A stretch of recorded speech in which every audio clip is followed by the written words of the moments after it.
મારી મુખ્ય જવાબદારી સ્ટેન્ડિંગ કમિટીના સભ્ય તરીકેની છે અને સ્ટેન્ડિંગ કમિટીમાં જ્યારે પણ મિટિંગો છે એના નિયમ અનુસાર હું હાજર રહ્યો છું.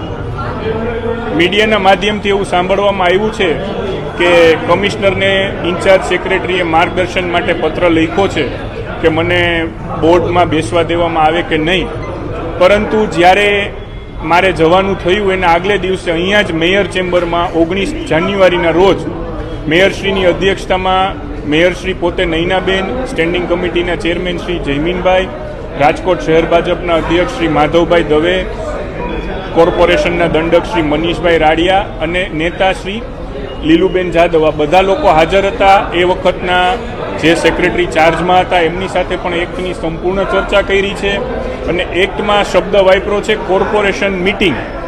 કોર્પોરેશન મિટિંગ એટલે કોર્પોરેશનની બેઠકો. કોર્પોરેશનની બેઠકોમાં સ્ટેન્ડિંગ કમિટીની બેઠક પણ આવી જાય છે અને એની સમિતિઓની પણ બેઠક આવી જાય છે અને સ્ટેન્ડિંગ કમિટીની બેઠકમાં મારી નિયમ મુજબની સંપૂર્ણ હાજરી છે, જે રેકોર્ડ ઉપરથી ફલિત થાય છે. માટે આ કોઈ વિવાદને સ્થાન નથી.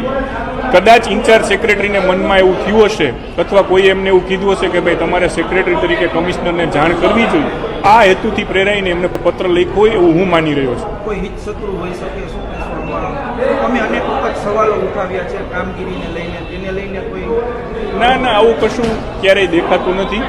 અને અત્યારની સ્થિતિમાં જ્યારે હવે કોર્પોરેશનની ટર્મ પૂરી થવાને પૂરો મહિનો નથી, ત્યારે કંઈ બીજો રાજકીય વિષય હોય એવું દેખાતું નથી. અને પાર્ટીમાં જ્યારે ભારતીય જનતા પાર્ટીની કોર્પોરેટર છે, ભારતીય જનતા પાર્ટીનું કોર્પોરેશન છે, ત્યારે રાજકીય રાગદ્વેષનો કોઈ પ્રશ્ન ઉપસ્થિત થતો નથી. આમાં ઘરના ઘાતકી નીકળે એવું છે કારણ કે આવી રીતે તમે શું કરશો? ના, આમાં કોઈ ઘરના ઘાતકી નથી. માત્ર ને માત્ર ઇન્ચાર્જ સેક્રેટરીએ એમની ફરજના ભાગરૂપે કમિશનરને જાણ કરી હોય આવું મને લાગે છે.